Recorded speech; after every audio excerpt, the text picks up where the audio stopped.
마가복음 10장 23절로 31절까지 말씀으로 헌신함으로 하나님을 의존하라, 헌신함으로 하나님을 의존하라 라는 말씀의 제목으로 함께 은혜를 나누겠습니다. 여러분, 담임 목사님을 목전에 모셔놓고 설교하는 부목사의 심정은 아십니까? 네, 잘해야 됩니다.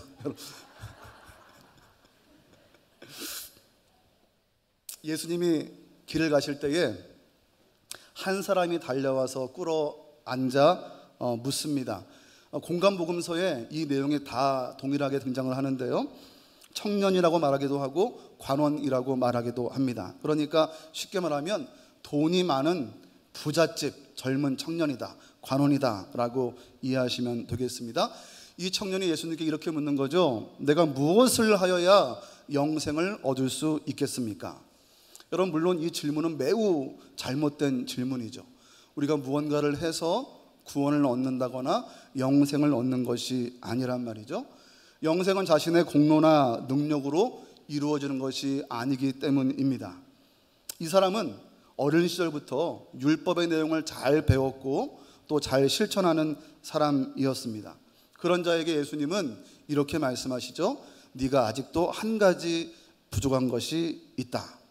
그리고 이어지는 말씀이 내게 있는 것을 다 팔아서 가난한 사람들에게 나누어 주고 나를 따르라 라고 말씀하시는 거죠. 너의 재물을 나눠라, 헌신해라 라는 그러한 말씀입니다. 그런데 예수님의 이 말씀을 들은 젊은 관원은 재물이 많은 고로, 다시 한번요, 재물이 많은 고로 이 말씀으로 인하여, 어떤 말씀이요?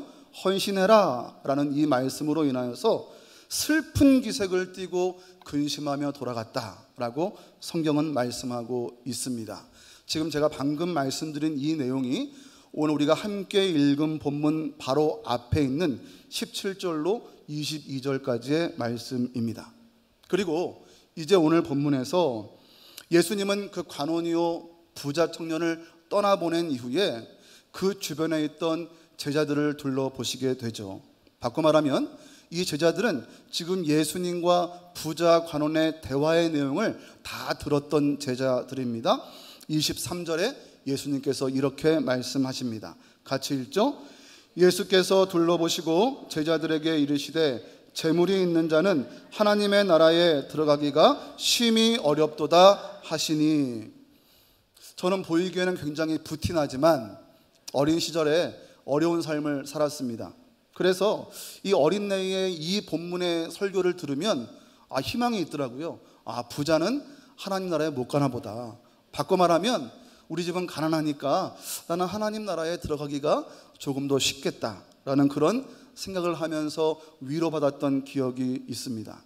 그런데 이 제자들에게 말씀하시는 이 본문의 내용이 단순히 돈이 많으면 천국에 못 간다, 부자는 천국에 못 간다 라는 그런 1차원적이고 비상식적이고 비생산적인 내용을 예수님이 말씀하고 계시는 것이 아님은 분명하죠. 그렇다면 예수님은 왜 이 부자 청년 관원에게 그냥 나를 따르라, 너 율법을 잘 지키는 삶을 살았어? 그럼 지금부터 나를 따르면 돼 라고 말씀하시지 않고, 또 왜 제자들에게는 재물이 있는 자는 하나님 나라에 들어가기가 심히 어렵다라고 말씀하셨을까? 여러분, 그것은 예수님을 따르는 데 있어서 우리 모든 인간들에게 결정적인 방해 요소, 장애물로 등장할 수 있는 가장 첫 번째 것이 재물, 물질일 수 있다라는 그러한 말씀입니다.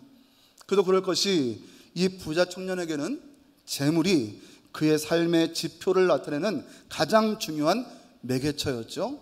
부자였습니다. 이 부자라는 자신의 모습을 이용하여서 사람들에게 대우를 받을 수 있었고 사람들에게 어느 정도의 사회적인 위치를 누리면서 살아갈 수 있는 힘이 됐단 말이죠. 그런데 제자로서의 삶은 물질이 나의 삶의 지표다라는 것이 아니라 예수님이면 내 삶의 전부입니다 라는 지표가 신앙의 절대 중심이어야 하는데, 이 부자 청년에게는 예수님보다는 재물, 물질이었다. 예수님도 좋아하지만, 예수님도 따를 마음이 있지만, 예수님과 물질 중 한 가지만 택하라 그러면 나는 예수님을 포기할지언정 물질은 포기할 수 없다 라고 슬픈 기색을 띠며 예수님 곁을 떠나가게 됐다라는 사실이죠. 때문에 예수님은 우리 인생들이 삶의 지표로 삼는 것 중에 가장 절대적인 위치를 차지하고 있는 이 재물에 대한 것을 표본으로 말씀하시면서 과연 예수님을 따르는 제자들의 삶이 어떠한 삶이어야 하는가, 삶의 모범을 오늘 본문 가운데 제자들에게 또 성경의 독자인 우리들에게 말씀하고 계시는 것입니다. 다시 오늘 말씀의 제목 주제로 돌아가서 헌신함으로 하나님을 의지하라 라고 말씀드렸는데, 그렇다면 예수님을 온전히 따르기 위해서 부자 청년에게 요구하셨던 재물의 헌신의 본을 삼아서 예수님은 제자들에게 헌신에 대해서 이 재물을 매개로 하여서 어떻게 설명하고 계시는가, 무엇이 과연 헌신한 자의 모습이라고 설명하고 계시는가, 오늘 본문을 통하여 귀한 교훈을 얻을 수 있기를 원합니다. 첫 번째로 예수님은 헌신을 하나님을 향한 절대 의존의 마음이라고 말씀하십니다. 다시 한번요. 헌신은 하나님을 향한 절대 의존의 마음이다. 24절로 25절까지 말씀 우리 함께 읽습니다. 제자들이 그 말씀에 놀라는지라 예수께서 다시 대답하여 이르시되 얘들아, 하나님의 나라에 들어가기 얼마나 어려운지 낙타가 바늘귀로 나가는 것이 부자가 하나님의 나라에 들어가는 것보다 쉬우니라 하시니. 여러분, 말씀을 잘 보십시오. 하나님 나라에 들어가는 것이 쉽다 말씀하십니까? 어렵다 말씀하십니까? 어렵다라고 말씀하시죠. 특별히 재물이 있는 자, 부자는 하나님 나라에 들어가기가 어렵다라고 예수님은 분명히 말씀하십니다. 얼마나 어려운지 이것을 비유로 설명하고 계시는데, 낙타가 바늘 귀로 나가는 것이 차라리 부자가 하나님 나라에 들어가는 것보다 쉽다라고 말씀하시죠. 차라리 낙타가 이 바늘귀를 통과하는 것이 쉽지 부자가 하나님 나라에 들어가는 것은 이것보다 훨씬 어렵다. 그러니까 바꿔 말하면요, 부자가 하나님 나라에 들어가는 것은 도무지 어렵다, 거의 불가능하다라는 말과 일맥상통한다라고 말씀드릴 수 있습니다. 앞서 말씀드린 것처럼 단순히 부자는 하나님 나라에 가지 못한다라는 그런 1차원적인 말씀으로 이해할 것이 아니라 부자가 왜 하나님 나라에 들어가기가 어려운지에 우리의 관심을 둘 수 있어야 하죠. 자, 낙타가 바늘귀로 나간다라는 이 설명에 대해서 성서학자들은 여러 가지 내용으로 설명합니다. 바클레이라는 신학자는 당시 이스라엘 성문에 조그마한 문이 있었는데 그 문의 이름을 바늘문이라고 불렀다. 근데 당시 유대 사회에서 가장 큰 짐승이었던 낙타가 이 바늘문을 통과할 때는 너무 어렵고 힘든 일이었다. 때문에 예수님께서 이 낙타가 바늘귀로 나가는 것이 힘들다라고 설명한 것이다 라고 해석하고 있고, 또 우리가 잘 알고 있는 칼빈 같은 경우에는 이 낙타를 말하는 단어와 이 밧줄을 말하는 단어가 비슷하다라는 거예요. 그러니까 이 낙타는 헬라어 카멜로스인데 이 밧줄은 헬라어 카밀로스란 말이죠. 그러니까 이 카멜로스와 카밀로스가 비슷한 소리가 나는 단어이니까 예수님께서 그렇게 비유로 설명하셨을 뿐이다. 그래서 밧줄이 바늘길로 들어가는 것이 어렵다라는 것을 말씀하고 있다라고 해석했고, 마지막 랑게라는 신학자는 그냥 이 구절을 그렇게 복잡하게 생각하지 말고 문자 그대로 해석해야 한다라고 말하기도 했습니다. 저는 개인적으로 이 마지막 랑게 해석이 참 좋은 것 같아요. 어떻게 해석하든지 간에 이 말씀의 본질적인 의미는 무엇이냐면 그만큼 부자는 하나님 나라에 들어가기가 어렵다라는 말씀이겠죠. 자, 이 말씀을 들은 제자들의 반응을 한번 보시죠. 26절 말씀입니다. 같이 읽죠.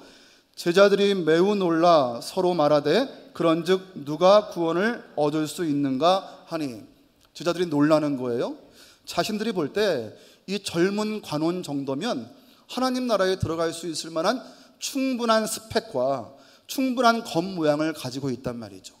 어릴 때부터 율법을 순종한 자였고 소위 말하는 금수저 같은 인생을 살고 있는 사람이니까 이런 사람이 하나님 나라에 들어가지 못한다라고 말씀하시며 부자가 하나님 나라에 들어가기 어렵다라고 말씀하시니 제자들이 놀라는 거예요. 그러면서 말하기를, 그렇다면 도대체 누가 구원을 얻을 수 있단 말인가? 도대체 누가 하나님 나라에 들어갈 수 있단 말인가? 제자들의 놀라운 반응, 그리고 제자들의 이 질문에 예수님께서 이렇게 대답하시죠. 27절 말씀입니다. 같이 읽습니다. 예수께서 그들을 보시며 이르시되 사람으로는 할 수 없으되 하나님으로는 그렇지 아니하니 하나님으로는 다 할 수 있느니라. 구원에 대한 문제는 너희에게 달린 것이 아니라, 구원에 대한 문제는 저 부자 청년이 가지고 있는 스펙과 어릴 때부터 율법을 잘 지켜왔던 그의 신앙의 겉모습에 있는 게 아니라, 구원에 대한 부분은 하나님만이 하실 수 있는 절대 주권의 문제다라고 예수님께서 설명하시죠. 부자 청년의 말처럼 내가 무엇을 하여야 구원을 얻을 수 있습니까? 라는 그런 질문 자체가 성립되지 않는 말이다 라는 그러한 말씀입니다. 때문에 구원을 얻기 위하여 우리에게 필요한 것은 무엇이냐면 하나님을 향한 절대 의존의 마음입니다. 그런데 이 부자 청년은 하나님을 향한 절대 의존의 마음으로 구원의 은혜를 사모해야 했지만 재물에 대한 집착, 재물에 대한 애착 때문에 하나님의 아들 메시아 예수 그리스도에 대한 절대 의존의 마음을 가질 수 없었다라는 사실이죠. 하나님을 향한 100% 의존의 마음을 가지고 내가 어떻게 해야 구원을 얻을 수 있습니까? 라는 질문이 아니라, 주님, 내가 조금 더 하나님의 마음에, 하나님의 뜻에, 말씀에 맞는 삶을 살아내므로 주님이 기뻐하시는 인생이 될 수 있도록 나를 도와주십시오 라고 나아갈 수 있어야 맞는다라는 사실입니다. 재물이 있어서 천국에 들어가지 못하는 것이 아니라, 재물로 인해서 하나님을 100% 의존할 수 없다면, 재물 때문에 하나님의 뜻과 하나님의 마음에 순종할 수 있는 길이 막혀 있다면 바로 그때 그 재물 때문에 하나님 나라에 들어가지 못한다라는 말씀이죠. 때문에 예수님이 부자 청년에게 요구하신 핵심은, 청년아, 네가 가진 재물을 가난한 사람들에게 나누어 주라, 이 말씀이 아니라, 청년아, 네가 가진 그 재물보다 나를 더 의존할 수 있겠느냐? 네가 가진 그 재물에 너의 인생의 가치를 맡기는 것이 아니라 나를 따르는 삶에 너의 인생의 가치를 맡길 수 있겠느냐라는 질문이었다라는 사실입니다. 이것을 바꿔 말하면, 재물을 가난한 사람들에게 나누는 그 헌신을 통하여서 하나님을 향한 절대 의존을 증명해 보일 수 있겠는가? 이것을 또 바꿔 말하면, 내가 너의 인생을 책임질 터이니 네가 가진 재물에 너의 마음을 의지하기보다 나에게 더 의지할 수 있겠느냐라는 예수님의 질문이었던 거죠. 때문에 여러분, 바른 헌신을 할 수 있으려면, 온전한 헌신을 할 수 있으려면 하나님을 향한 절대 의존의 믿음이 우리 가운데 더하여질 수 있어야 합니다. 절대 의존이 없으면 내어놓을 수 없는 거죠. 절대 의존이 없으면 가진 모든 것을 다 뒤로하고 예수 그리스도를 따르겠다라는 결단을 내릴 수 없는 거죠. 절대 의존의 마음이 있을 때 헌신할 수 있다라는 말씀입니다. 때문에 재물이든 명예든 그것이 어떠한 것이든지 간에 하나님을 온전히 의지하는 데에 방해되는 요소들이 있다면 그것이 바로 하나님 나라를 향한 그 길목에 버티고선 믿음의 장애물이 될 수 있다라는 사실입니다. 저는 지금 오늘 말씀에 의거하여 재물과 물질을 표본으로 삼고 있지만 여러분이 하나님을 향한 절대 의존의 믿음의 여정으로 나아가는데 여러분을 막아서고 있는 장애물은 무엇이 있습니까? 각자의 모양은 다를 수 있지만, 형편은 다를 수 있지만, 가만히 따져보면 가장 먼저 재물일 것이다 라는 사실에 우리는 모두 부인할 수 없는 명확한 사실일 수밖에 없죠. 이 땅의 어떠한 것보다 하나님만을 온전히 의지하는 것, 그것이 바로 헌신의 시금석이다 라는 사실을 기억하시고, 하나님만을 절대 의존하는 우리의 믿음이 있기에 오늘도 내가 주님 앞에 온전한 헌신을 드릴 수 있습니다 라는 믿음의 고백으로 주님 앞에 설 수 있는 우리 모두의 모습이 될 수 있기를 주님의 이름으로 축복합니다. 두 번째로, 예수님은 헌신은 축복의 문을 열 수 있는 키와 같다라고 말씀해 주십니다. 다시 한번요. 헌신은 축복의 문을 열 수 있는 열쇠, 키와 같다. 28절 말씀 같이 읽죠. 베드로가 여짜와 이르되 보소서 우리가 모든 것을 버리고 주를 따랐나이다. 여러분 보세요. 부자 청년이 재물을 버리지 못해서 예수님을 떠나는 그 모습을 지금 제자들이 지켜보고 있었단 말이죠. 그러면서 재물이 있으면 하나님 나라에 들어가기가 어렵다라는 예수님의 말씀을 이 들었던 제자 가운데 베드로가 이렇게 예수님께 말하는 거죠. 주님, 저 부자 청년은 재물을 버리지 못하여 주님 곁을 떠나갔지만 주님 기억하고 계시죠? 우리는 모든 것을 다 버리고 주님을 따른 자들입니다. 그런 자들이 바로 저희 당신의 제자들입니다 라고 말하는 거죠. 이 말을 바꿔 말하면 저 부자 청년은 구원을 얻지 못하고 주님 곁을 떠나갔지만 주님, 우리들이라면 하나님 나라에 들어갈 수 있을 만한 자들이겠죠? 라고 예수님께 항변하며 질문하는 내용입니다. 이 제자들의 질문에 예수님께서 이렇게 대답하십니다. 29절로 30절까지 말씀입니다. 같이 읽죠. 예수께서 이르시되 내가 진실로 너희에게 이르노니 나와 복음을 위하여 집이나 형제나 자매나 어머니나 아버지나 자식이나 전토를 벌인 자는 현세에 있어 집과 형제와 자매와 어머니와 자식과 전토를 100배나 받되 박해를 겸하여 받고 내세의 영생을 받지 못할 자가 없느니라. 현세의 복과 내세의 복을 말씀하시죠. 현세의 복은 지금 우리가 살고 있는 이 현재의 세상을 말합니다. 내세는 무엇입니까? 하나님 나라, 우리가 가야 할 나라를 말하죠. 자, 그런데 29절 말씀은 지금 예수님께서 베드로를 비롯한 제자들에게 해당되는 말씀을 하고 계시는데, 생각해 보십시오. 실제로 제자들은요 모든 것을 버리고 주님을 쫓은 자들이었단 말이죠. 그렇게 모든 것을 버리고 주님을 쫓은 이 제자들에게 30절에서 예수님은 너희들이 그렇게 모든 것을 버리고 주를 쫓은 자들이었기 때문에 현세의 복과 내세의 복을 받지 못할 자가 없을 것이다 라고 말씀해 주신 거예요. 먼저 현세에 버린 것들이 있습니다. 우리가 앞서 말씀 읽은 것처럼 집, 형제, 자매, 어머니, 아버지, 자식, 전토들을 100배나 받게 하시겠다. 물론 아버지나 어머니 이런 분들을 100배나 주겠다 그런 의미가 아니죠. 다른 공간복음에 보면 여러 배라고 말씀하고 계시단 말이죠. 그러니까 하나님께서 그야말로 확실하고 분명한 복을 내가 너희들에게 주겠다. 모든 것을 뒤로하고 나를 따르기로 헌신한 너희들에게 분명한 복을 더하여 줄 것이다 라는 것을 지금 강조하고 계신 거예요. 모든 것을 헌신하며 하나님을 향한 절대 의존의 마음을 가진 인생들에게 하나님이 크신 복을 더하시겠다라는 말씀이죠.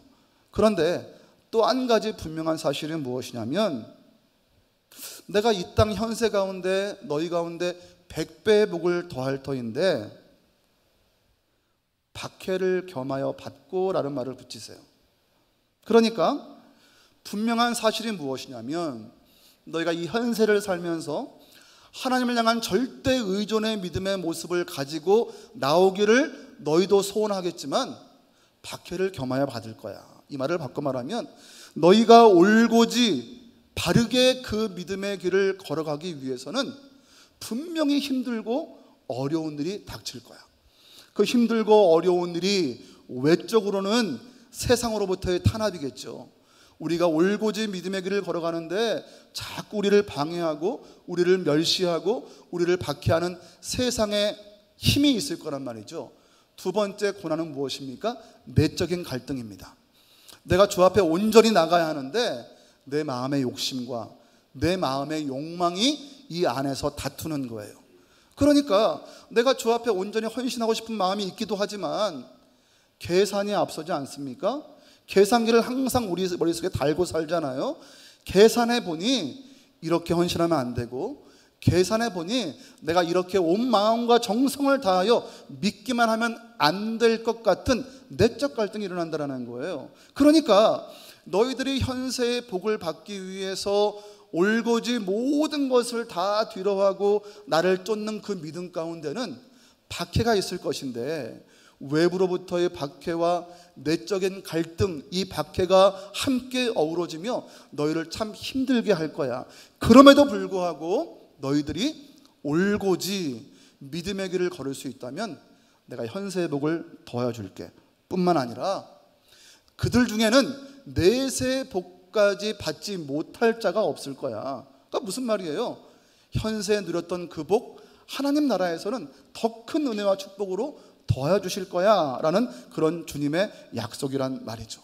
그런데 그 내세의 복은, 현세의 복은 우리가 잠깐 누리다 말 것이지만 많이 누린다고 할지라도 80, 90, 100 끝나는 거잖아요. 그러나 영원한 내세의 복은요, 우리에게 최종적인 축복으로 더하여 줄 것이니 너희가 그 믿음 간직하며 모든 것을 뒤로하고 하나님을 향한 절대 의존의 마음으로 헌신하는 믿음의 삶을 살아낼 수 있어야 한다라고 도전하고 계신 거죠. 우리의 최종적인 목표는 하나님 나라입니다. 고3 학생들이 열심히 공부를 하지 않습니까? 고3 학생들의 목표가 있죠. 좋은 대학이에요. 좋은 대학에 들어가면 이 다음에 좋은 취업이 될 수 있고 좋은 가정을 꾸릴 수 있고 뭐 다 그렇지는 않지만 일반적인 그런 생각을 가지고 고3 학생들은 좋은 대학을 가기 위해서 열심히 공부하고 노력한단 말이죠. 목표가 있기 때문입니다. 여러분, 우리에게 주어진 이 현세의 삶도 목표를 가지고 나아가는 삶입니다. 어떠한 목표입니까? 내세의 복이에요. 하나님 나라를 향한 소망입니다. 열심히 이 현세에서 내세를 꿈꾸며 우리의 믿음의 여정을 잘 꾸리며 나갈 수 있어야 한다는 말이죠. 그런데 만일 우리가 이 내세 복의 목표를 두고 나아가야 할 삶이 이 현세 복에만 몰두하고 집중한다면, 다시 말하면 내세 복이 우리의 삶의 목표로서는 희미해지고 이 현세 복만을 위해서 고군분투하는 삶을 살아간다면, 이렇게 한번 예를 들어보죠. 고3 학생이 공부할 만해요. 공부하니까 재밌네요. 저는 평생 고3만 할래요. 라는 것과 똑같은 모습일 수 있다는 거예요. 목표가 있는 우리의 믿음이고 그 목표를 향해 달려가는 우리의 믿음의 모습은 모든 것을 다 뒤로하고 하나님을 향한 절대 의존의 마음으로 헌신하는 믿음의 모습으로 나아갈 때 하나님께서 내가 너에게 모든 것을 더해 줄 것이다 라는 그런 축복의 약속을 가지고 이 내세에도 하나님의 은혜를 더하시겠지만, 결국 그렇게 끝까지 믿음으로 승리한 자들이 최종적인 축복, 내세의 복까지 함께 얻을 수밖에 없다라고 말씀하고 계시는 거죠. 현세의 복에 집중하느라 영혼에 대한, 생명에 대한 복을 잃어버린다면 그야말로 참으로 어리석은 인생의 전형일 수밖에 없습니다. 때문에 헌신은요, 내세의 복과 현세의 복을 열 수 있는, 축복의 문을 열 수 있는 키와 같다라는 거죠. 모든 것을 버리고 주님, 예수님이면 전부입니다, 하나님이시면 전부이십니다 라고 주님을 따르는 제자들에게 주님은 지금 분명한 축복의 말씀을 약속하십니다. 사랑하는 여러분, 신앙하는 일로 말미암아서 우리 인생 가운데 어렵고 힘들고 때로는 공고한 일이 있을 수도 있겠지만 현세의 복과 그리고 그에 따른 내세의 축복이 저와 여러분 앞에 약속되어져 있음을 여러분 반드시 믿으시기를 바랍니다. 문제는 헌신입니다. 헌신한 자에게 하나님은 복을 더하신다라고 말씀하시죠. 모든 것을 뒤로 하고 나를 따르는 자에게 복을 더하시겠다라고 말씀하시죠. 저와 여러분이 지금 무엇을 하나님 앞에 내려놓아야 합니까? 각자의 모양과 형편은 다를 수 있지만 우리가 하나님 앞에 반드시 내려놓아야 할 것이 있다면 무엇이 우리 인생 가운데 하나님을 온전히 의지하는데 장애물로 남아있는가? 방해 요소로 남아있는가?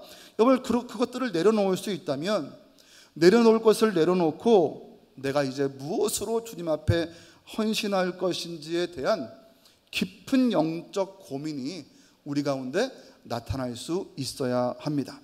우리의 헌신이 키가 되어서 열쇠가 되어서 축복의 문을 활짝 열 수 있기 때문입니다.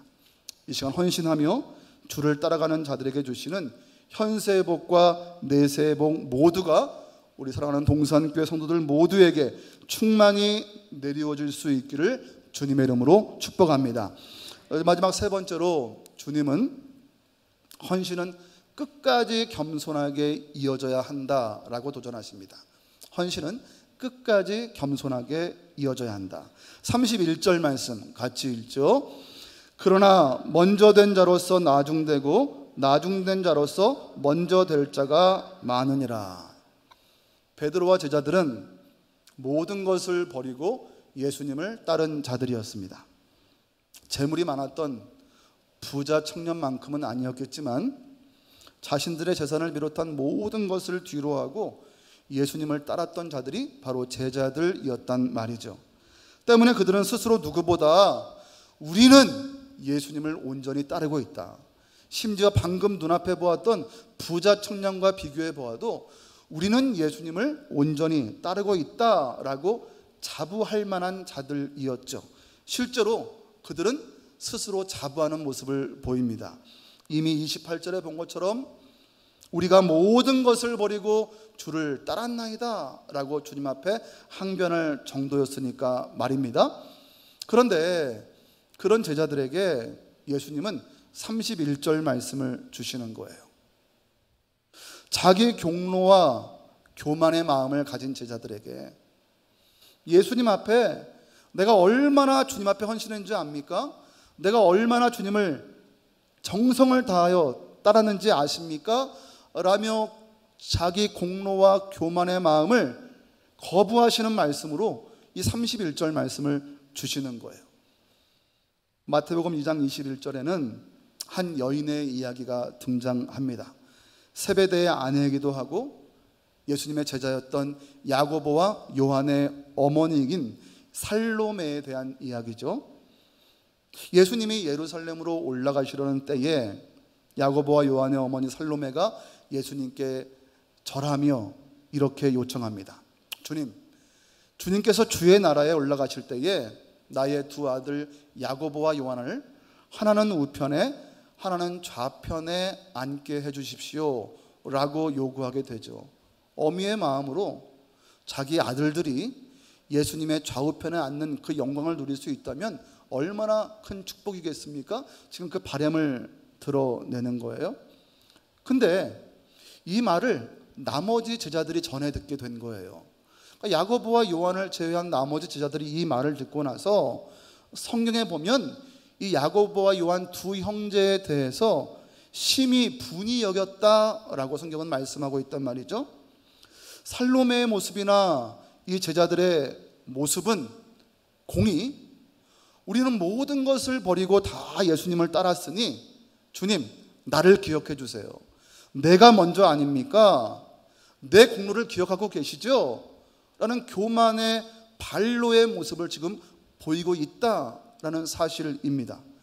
이 제자들의 모습이, 이 살로메의 모습이 오늘 저와 여러분의 모습과 무엇이 다를 수 있는지 여러분 한번 묵상해 보시기를 바랍니다.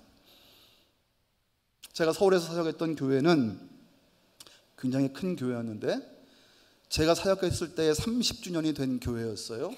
그런데 이 처음 개척한 멤버가 8명이신데, 물론 그때는 세대기셨는데 지금은 다 어르신, 노인들이 되신 거죠. 근데 이 8명이 얼마나 교회에서 개척자로서의 권세를 드러내시는지, 이 교회 강례상 앞에서 오른쪽 제일 앞줄 2줄은요 아무도 앉지 못해요. 꼭 그 8분이 앉으셔야 돼요. 교회에서 여러분은 공로가 있으니 거기에 앉으세요 라고 말씀드린 적이 없어요. 본인들이 그 자리를 차지하고 맨 앞에서 우리가 교회를 지켜야 돼, 우리가 목사님을 지금까지 보필했어 라는 그런 자기 공로의 마음으로 열심히 그 2줄을 지키고 계신 거죠. 문제는 무엇이냐면, 다른 성도들은 그분들이 얼마나 기가 센지 아니까 아무도 접근하지 않는데, 가끔 새 가족이 오면 담대하게 거기 앉으실 때가 있단 말이죠. 그럼 난리가 나는 거죠. 그 권사님들이 그걸 알게 되면 여기가 어떤 자리인지 알고 여기 함부로 앉냐고 하면서 막 화를 내세요. 그러면 새로 오신 분들은 얼굴이 울그락불그락 하면서 뒤로 옮기시는 분이 있는가 하면, 어떤 분들은 그냥 예배당을 나가시는 분들도 계시단 말이죠. 근데 아무도 그분들의 그 권세와 권위에 도전하지 못해요. 도전했다가는 무한당하니까요. 여러분, 극단적인 예이지만 이런 부분이 우리 가운데 있을 수 있다라는 사실이에요. 내가 이만큼 헌신했는데, 내가 이만큼 세웠는데 내 공로 알고 계시지 않습니까? 주님, 내가 이렇게 열심히 했는데 내 공로 아시지 않습니까? 예수님은 그래서 제자들을 비롯한 이 땅을 살아가는 인생들의 본질적인 모습을 너무도 잘 알고 계셨으니까 31절 말씀을 주신 거예요. 얘들아, 먼저 된 자로서 나중된 자가 있고 나중된 자로서 먼저 될 자가 있다.